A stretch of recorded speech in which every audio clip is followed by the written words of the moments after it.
And yes, I do still tie shoes.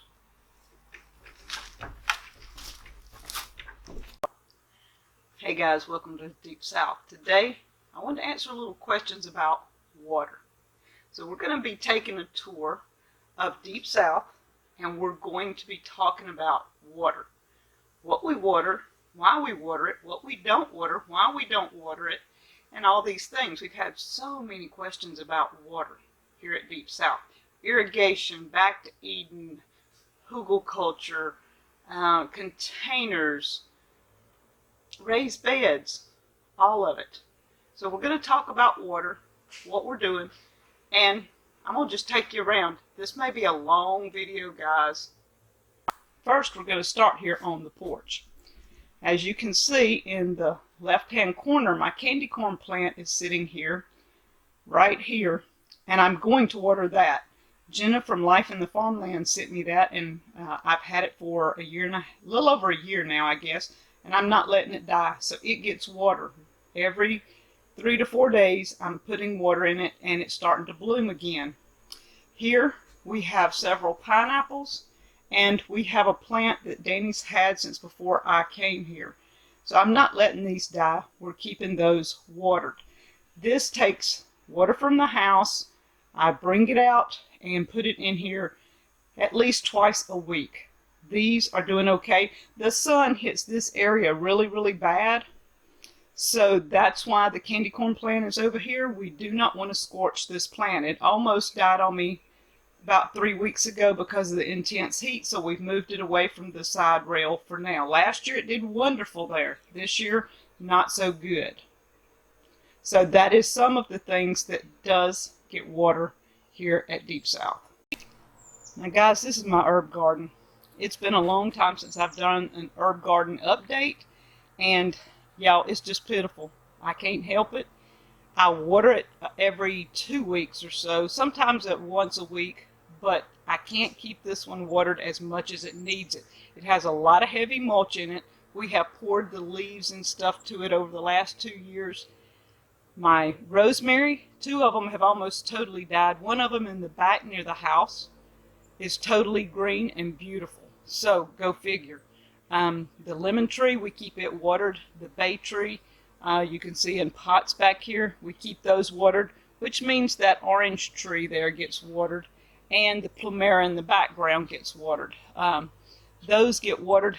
This other gets sprinkled really good a couple of times, but we have, I don't know, maybe we've lost a lot of things in here, but some of them are hanging on. My shrimp plant's hanging on. The strawberries are hanging on. Popelo's coming up everywhere. The comfrey will come up and die. It's back and forth. It doesn't get enough water, so it's not doing really well. Oregano, I haven't been able to kill it. It does really well. The stevia is hit and miss. So some of the things that I have here are working, and some are not in this drought. But this does get some water, mainly our pots that we don't want to lose, our trees in pots. This is my green stalk planter. As you can see, it's looking really awesome. It's got peppers, tomatoes, chard, romaine, onions, and Malabar spinach. It is just going crazy. This, of course, gets watered religiously every day, and it gets fertilized once every couple of weeks. This thing is looking great. So if you have a small area and you want to grow a little food in it, I would say green stalk. I have a link in the description below. You can check those out. These things are very easy to maintain. It's a gravity fed, so when I put water, it only takes maybe 4 or 5 gallons of water to feed this whole thing for the day. And the hose is right here near the house, so all I've got to do is pour it in it. Takes about 3 or 4 minutes, and we're done. It feeds itself. The water is minimal. So, and if you want to, at the bottom is a hose, I think right down here. You can catch any water that comes out and pour it back, so you can recirculate. So, awesome idea for those of you that are in limited spaces. Green stalk. So this is something that gets watered. This tree gets watered every day. It is loaded with oranges, as you can see, all the way to the ground. And we almost lost it this past winter, so we're not taking a chance this summer of losing our oranges. It's the only citrus tree we have that is really producing. Our lemon tree has maybe 2 lemons on it, but this probably has 30 oranges. And if you can see here, look at this. Isn't that awesome? There are several places that we have 4, 5, and 6 hanging in tags like that. And they're good size. So we want to keep these oranges going. And so this is going to be one tree that I water every day. I come out, add water when I'm watering the animals. So let's talk a little bit about water. You see, I've only went around the outside of the house, right at the doorway. I mean, that's right at the doorway. We haven't even left the house yet. And I've already showed you what I'm watering. So we're going to continue on this journey. But our well was put down in 2000, which means it's 19 years old. It's time. Our pump is already making a little noise. We have a backup just in case. And we know that at some point we're going to have to replace the pump. So one of the questions is, why don't we water everything out here? Put in irrigation and water. We have one pump on a well. We have another well, but it's a hand pump. But we have one pump on a well, 19 years old. It would put a lot of stress on that pump to water every garden we have and pump everything for what we need. So one question, why don't we water everything? That's because it put a lot of stress on our pump. Another thing, why don't we water everything? We're on hills. You can't tell it in most videos, but our land will drop off from where the house is to where the pigs were, back up to where the cabin is. There's a big valley. It's a probably, I don't know, Danny could tell you, but probably a 20-foot drop. 90% of the people that come here are amazed at how much up and down our land is. They say it doesn't look like that on videos. And I get it, guys. Y'all can't tell. But if you ever come to Deep South, you will see our land is not flat. No matter how much it looks flat, it ain't flat.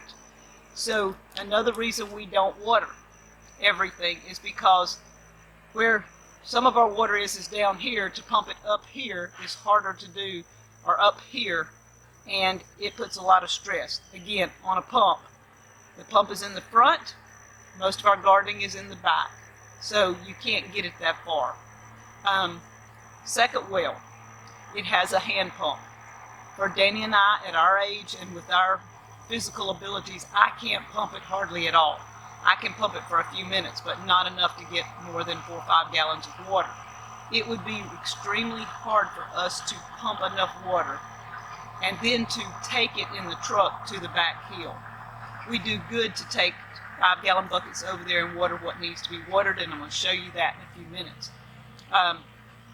We water our animals. Animals are a priority.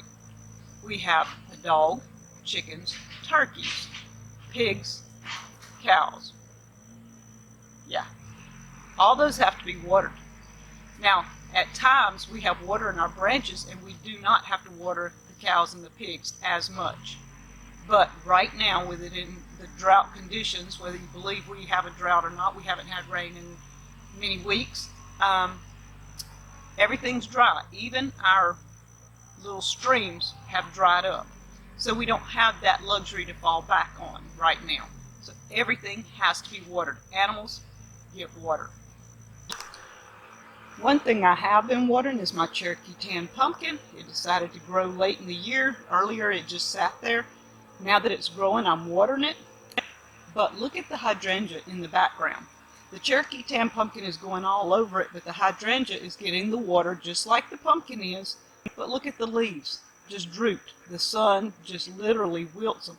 Now the pumpkin is doing great. I had a pumpkin on it. Some little squirrel decided he wanted my pumpkin. So I don't think any of my blooms took. So if I don't have pumpkins at this late date, this is October the 3rd, then I'm going to quit watering religiously and let the pumpkin do what it needs to do, because it probably will not produce for us. This has been a horrible year for squash and pumpkins and things like that. They just sit and don't grow.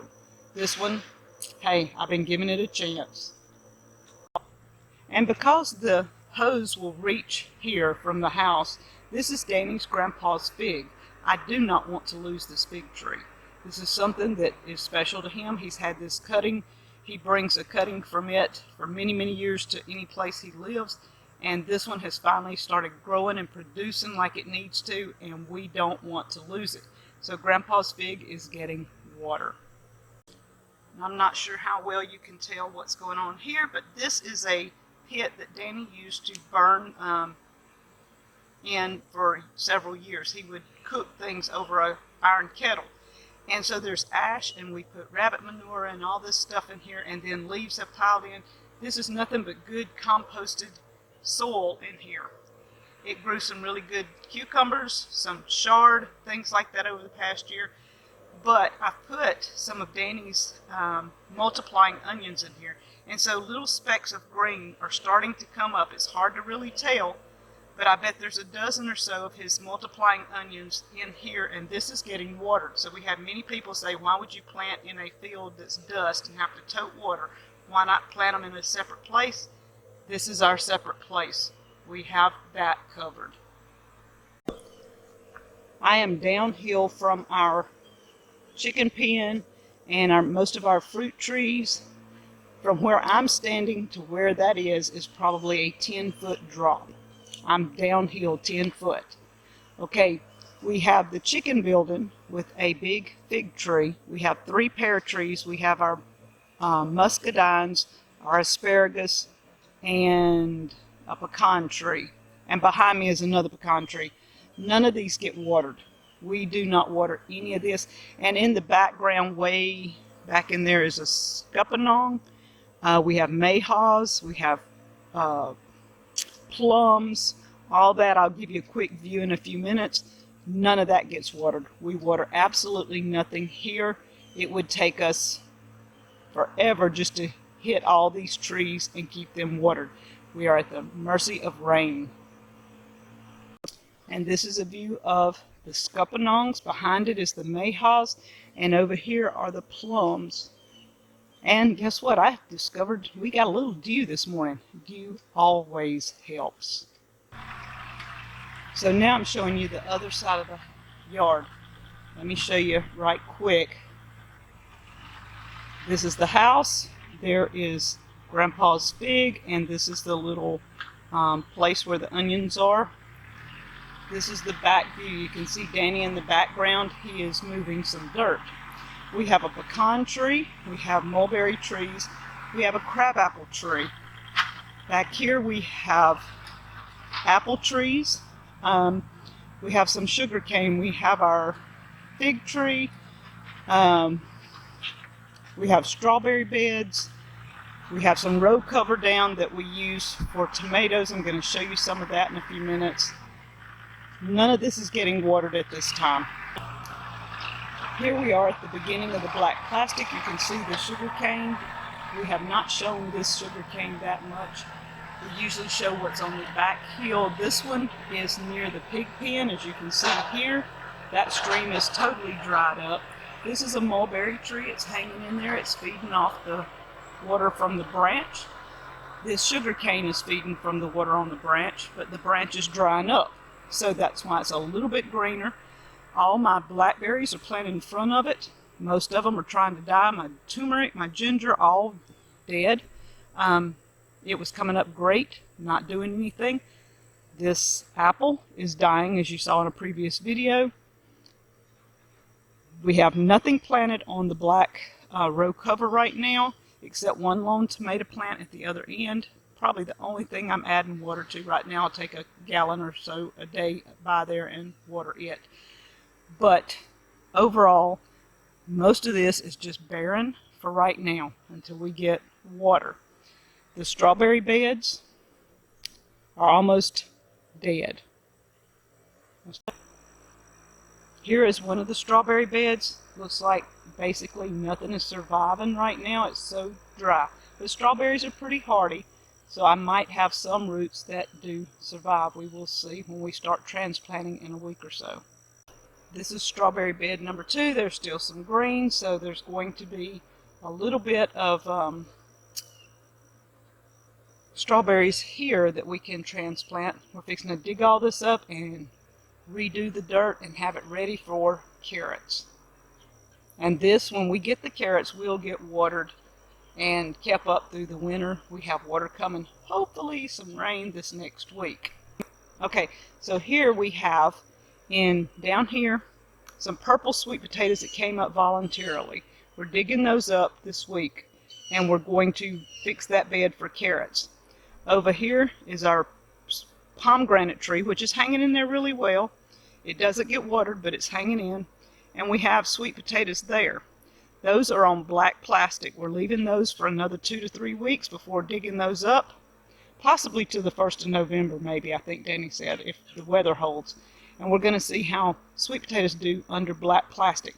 We are not watering any of this on this end of the house. This is the front of the house. We have trees here we do not water, and they are growing. They're crepe myrtles. They do great without water, because when it does water them, when it rains, they get enough to sustain themselves. This is a maple tree. Luckily, it's a sugar maple. It is hung in there. We didn't think it would make it, but it's doing pretty good. Danny cut one side of it off. We'll probably lose it eventually, but sugar maples are not supposed to grow this far south. But this one is still hanging in there. This is our sidewalk. We do not water anything on the sidewalk. We've got huckleberries planted all up and down. That gives us some berries that we can pick when they're in season in the spring. And I have planted some flowers that seem to just grow and produce, and they're gradually taking over. They'll just move. And I'm going to let them just take over the whole bed around the huckleberries. And that way there's no maintenance. We just rake the leaves and pour them over into both sides of this walkway, and it takes care of itself. It may be a little difficult to tell, but this is our hugel bed. It starts right here and it goes way down to the other end. I don't remember how long it is, but we've had things growing on this. It's starting to wash down. It was mainly to keep things from going down here. The yard was just washing and we were having lots of ruts in here. And if you kind of pay attention, you can see down there's our blueberries. And guess what? That's probably a 20-foot drop from here. It's a lot of work, and the water was rushing. It was washing our roads out, and there was very little grass. So by putting the hugel bed here, we have now some apples, some apricots, and things down on the other end down there, and they are all living and surviving on their own from any rain that does come through. And it saved our yard. Our yard is starting to grow grass and looking better. And behind the hugel bed, we put all these pots, and we do have irrigation to them. The well is behind me about 15 feet, and so we can keep these watered, but we quit watering and quit dealing with them a couple of months ago because the intense heat hits them here. It did not matter how much we watered, nothing would survive. There's a few weeds, and even those are dying in this heat. So we decided to let this go until this fall. And this may be some of our broccoli, cabbage, things like that that we can put in and keep monitored. But it has to cool off, and we have to have rain in order to keep these things at least going. This is one part of our front garden. We do not have anything planted. Normally this would be covered in plants, but because of the drought and we're not watering, the well is right there. Yes, I can water. We're going to do something different up here. We're hoping to put down row cover and drip irrigation this next year in order to prevent this from happening. Never before have we had any issues this long with no water. We have had to drag hoses from the well up here and water at times, but it's only temporary, like once or twice. This has been the longest, and so when the plant started dying, we let it go. Look at my lemongrass. Isn't that horrible? I've never had lemongrass look like dead grass. It's got a little bit of green in the tops, but overall it is dead. The row cover here has done a good job. The beans are still producing, but with the heat they're falling off. We are putting drip irrigation under this and using this again next year. So this should be a good spot for most of our crops. And beside it, another part of the field, we're just letting it go. When everything died in this part, we did not replant because we did not want to have to water this much stuff. Here's our gate coming in, and I wanted to show you a little bit of the proportions of the land. This is the lemongrass and the front garden I just showed you.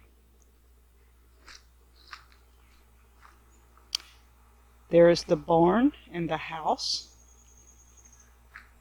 This is the hugel bed and the pots. You can see, you can't hardly see the pots because of the distance down. Behind that is the sugar cane. And look, down there is our blueberries. Guys, this is a huge drop from where I am to the blueberries. We do not have water there. We do not have irrigation. There's 50 blueberries there. They're all on their own. Water comes off all the hills and comes down into this area, and we found that that's been wonderful for keeping the blueberries alive. He may have lost one or two, but for the most part they're hanging in there. You can see on the back of the hugel bed the peach and, let's see, I think we've got some apricots are further down, so these are peach trees here that he's planted that are hanging in there. Plus we have banana tree. It hasn't died yet, it's hanging in there. And just to show you way back here behind this tree on that hillside, from the blueberries up on that hill where we make sugar cane is about a 20-foot drop. We have chestnuts and peach trees up there on that hillside, and we're hoping that they just hang in there. So far the chestnuts look great, the peaches hanging in, and we hope to have a little mini orchard up on that hill. This is our pots that we had butter peas in. We do have irrigation with them. From the pots down to where the pigs in the bottom down here, there's usually water down there. That has dried up. You can see Mr. Nosy coming in.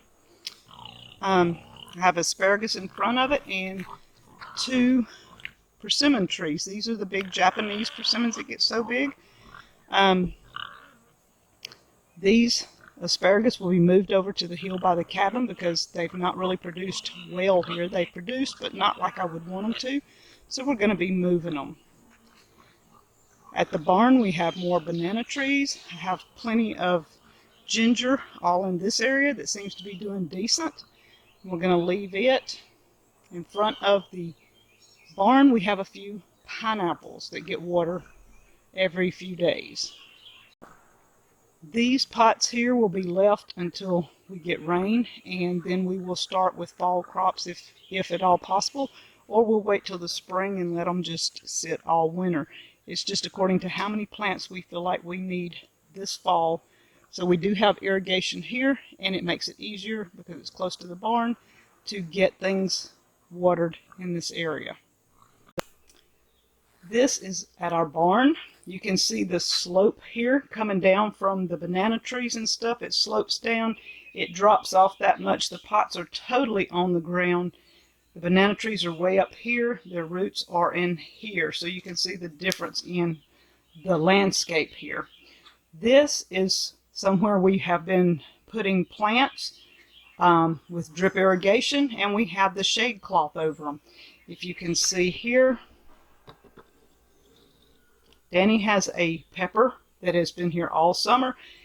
It produces one ever so often, but if it does like last year, it's fixing to kick in now that the temperatures are going good, and it'll probably do great. It's already got one almost ready. It's turning red.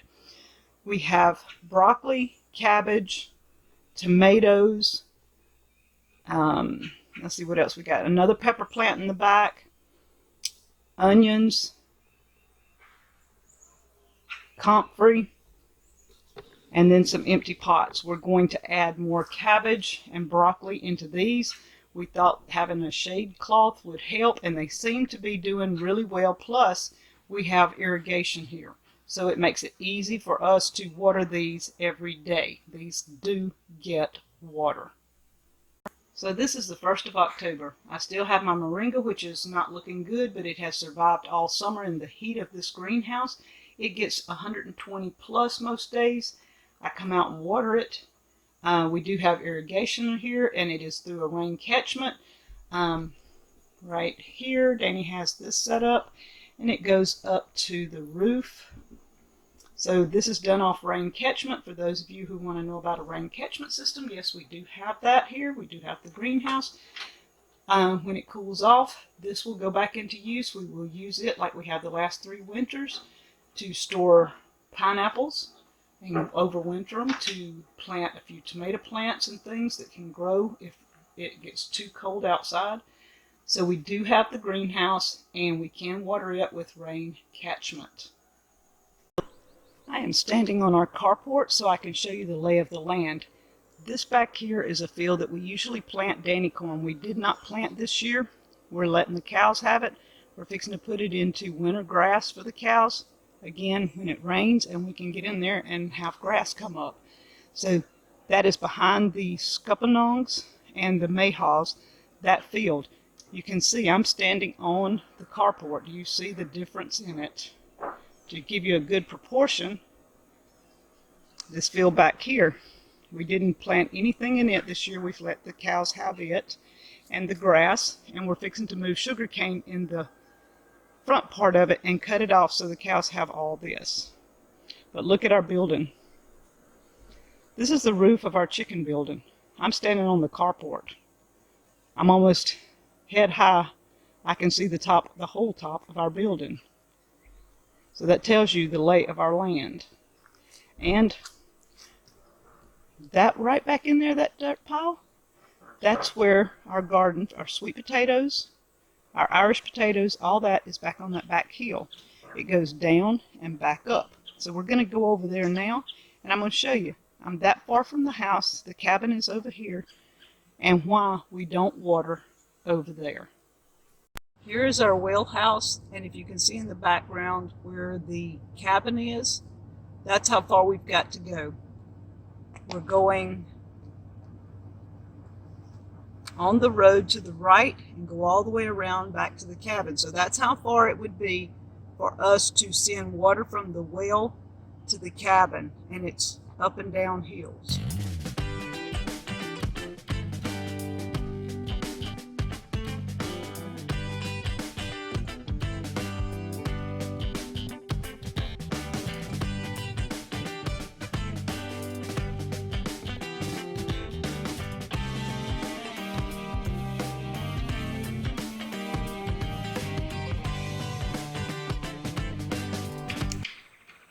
We're on the back hill. In the foreground, you can see the chicken pen and things like that. In the bottom, you see the pig pen where we recently processed the pigs so we can revamp some of the fencing there. This field right here was our sweet potatoes that we dug. We're not doing anything to it because it's too powdery. You can see the lay of the land. It just drops and goes back up to the house. And the sun is bright this morning. This is a terrace row. We have a hickory tree and some oak trees that Danny's planted, and yes, lots of his oak trees are coming back. We do not water any of them. They just live from rain. This is the last of our sweet potatoes. They're looking rough, but we're going to dig these probably this week and get them out of here. We're going to keep this ground ready for probably next year, but we don't water any of this. This is so far from the house, and the sugar cane's looking rough. We're just going to replant most of that. The well is in front of the house, so that's a long ways up and down hills to push water to get it over here. So at some point we hope to have a well here at the off-grid cabin and a solar pump. That way we can pump water to all this. That is our goal for the future. It's not that we're against having irrigation or water over here. It's that when you have to work at things. The cabin's got to be done, and then we're working on a pump, solar, all this in the future. And when we do, we may do row cover here. We're thinking that row cover would be the best way, and then we can have irrigation. So it's a work in progress. This garden is my garden. It is in the shade. My asparagus is living. Danny's little onions, there are green spots coming up, guys. I'm keeping it watered. You can see that's all in this field we're watering is the onions. And I do pour a little to the asparagus every few days. The peas in the background are blooming, but I do not think they're going to do much. Between the heat, no rain, and a lot of shade, this garden is going to be something, a work in progress, that we figure out what works in the shade. And we transition that over here. The plants behind it, the trees, the apples, the peaches, I've been watering those. The one in the very far is almost dead, but we keep watering it, hoping to give it life. And last, Danny's pepper pots. These things have been amazing. The pots on the end down there, we've taken all the peppers out.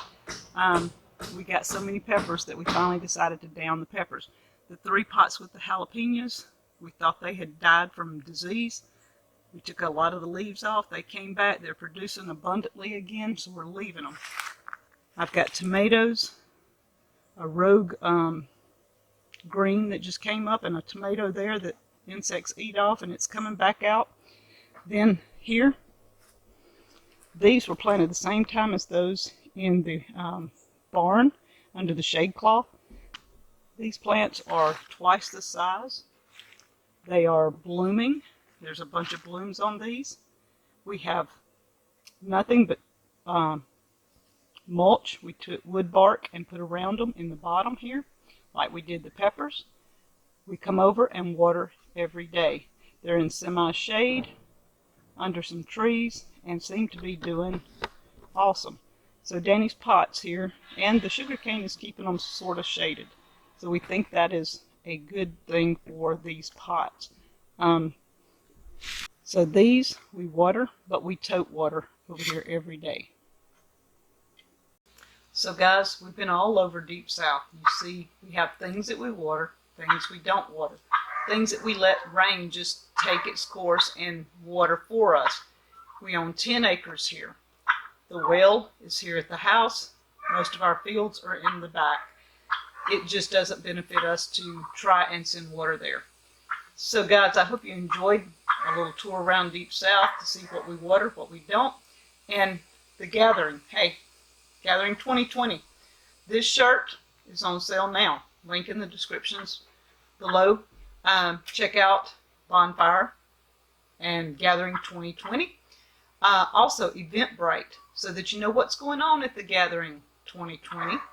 The tickets are free. Check out Eventbrite, Deep South Homestead Gathering 2020.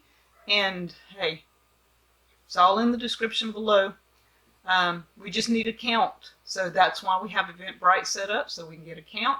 The tickets are free. And if you wear one of these shirts, you get put in a drawing when you come in the door. We hope to see you guys March 21st here in Perkinston, Mississippi for the Gathering 2020. Also, I hope you enjoyed the tour around Deep South and what we water, why we don't water.